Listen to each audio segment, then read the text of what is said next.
আসসালামু আলাইকুম দর্শক, সবাই কেমন আছেন? আশা করি সবাই ভালো আছেন। আপনাদের মাঝে আবার একটা নতুন ভিডিও নিয়ে চলে আসলাম। তো আজকে সকাল সকাল বাজারে গিয়েছিলাম। বাজারে যে চোখের সামনে ইলিশ মাছগুলো পড়লো, তাই ইলিশ মাছগুলো আজকে বাজার থেকে কিনে আনলাম। এখন আপনাদের আপু এই মাছগুলো কাটা শুরু করে দিবে।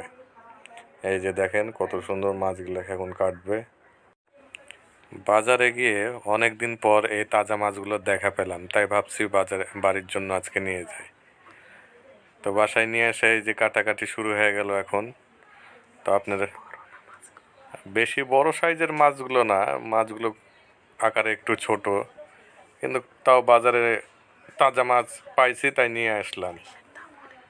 তাছাড়াও একবার ইলিশের মৌসুমে ইলিশের দাম অনেকটাই চওড়া, তাই যার যতটুকু সামর্থ্য আছে সেই অনুযায়ী নিয়ে আসছি।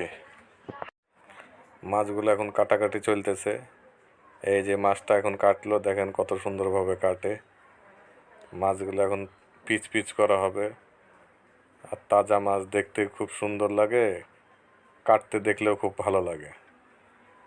এখন পিচ পিচ করে কাটবো, আপনারা সবাই দেখতে থাকেন মাছগুলো কীভাবে কাটা হচ্ছে। এই যে পিচ করা হচ্ছে মাছগুলোর, কত সুন্দর পিচ করা হচ্ছে।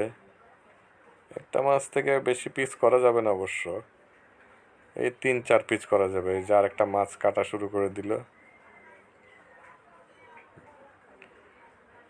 তো আপনারা দেখতে থাকেন আস্তে আস্তে মাছগুলো কাটা।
মাছগুলো কাটা শেষ, এখন ধোয়া হয়ে গেছে, এখন রান্নার জন্য রেডি হবে। মরিচের গুঁড়া দেওয়া হলো, লবণ দেওয়া হলো, এবার হলুদ দেওয়া হলো, তারপর সরিষার তেল। এখন এগুলো ভালো করে মাখানো হবে। এই যে আপনাদের আপু এগুলো ভালো করে মাখিয়ে নিচ্ছে, যেন প্রত্যেকটা মশলা মাছের ভিতরে যায় সেভাবে এখন মাখানো হচ্ছে। সরিষার তেল দিয়ে যে কোনো জিনিস রাঁধলে একটা অসাধারণ স্বাদ আছে। তারপরে ইলিশ মাছ বলে কথা, কিছু কিছু খাবারে সরিষার তেল দিলে অনেক সুন্দর লাগে। এখন ভালো করে সব মশলা দিয়ে মাখানো শেষ।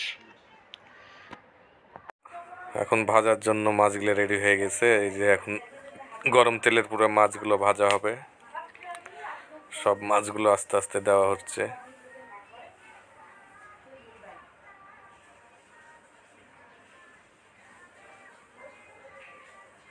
এই যে মাছের মাথা দেওয়া হলো, এখন মাছের লেজটা দেওয়া হবে।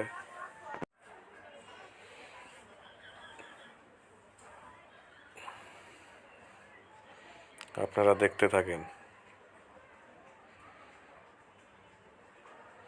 মাছগুলো এই যে ভাজা প্রায় শেষের দিকে, এখন মাছগুলো তুলে নিবে। এখন মাছগুলো তুলে নিচ্ছে।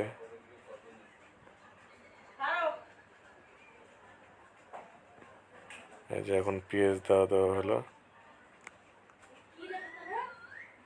তারপরে যে মরিচ দিল। এগুলো ভাতের সাথে এমনি ভাজা খাওয়ার জন্য আর কি, ভাজা খেলে ভালো লাগে সেই কারণে আলাদা। আমি তো মাছ খেতে পছন্দ করি না, সেই কারণে আলাদা করে 2টা মাছ ভেজে দিবে। এই যে এখন প্রস্তুতি চলছে রান্নার।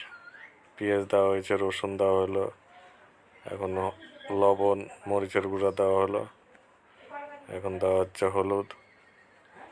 তো সব মশলা দিয়ে এখন এই মশলাটা কষানো হবে।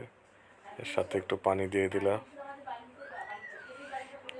পানি দেওয়ার সাথে সাথে তরকারির মশলার কালারগুলো অনেক সুন্দর চলে আসলো। এখন মাছগুলো সব দিয়ে দিল। এই যে টমেটো, পেঁয়াজ, কাঁচামরিচ কাটা ছিল, এগুলো সব দিয়ে দিল। এখন এই যে মাছগুলো এখন কষানো চলতেছে, আবার হালকা একটু পানি দিয়ে দিল।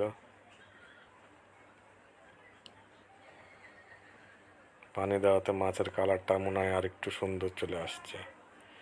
এই যে রান্না শেষ, শেষ ভিডিওটুকু দিলাম। এখন শুধু খাওয়ার পালা। তো আপনারা বলবেন যে রান্নাটা কেমন হয়েছে, কালারটা কেমন হয়েছে, সবাই বলবেন। এই যে আমি এখন খাওয়ার জন্য রেডি। তা আমার পাশে এই যে ভাজা মাছটা, মরিচটা দিল, আর এখন এক পাশে তরকারি তুলে দেওয়া হচ্ছে। তো আপনারা ওইভাবে রান্না করবেন, খুব সুন্দর লাগবে। ধন্যবাদ সবাইকে, পাশে থাকবেন সবাই।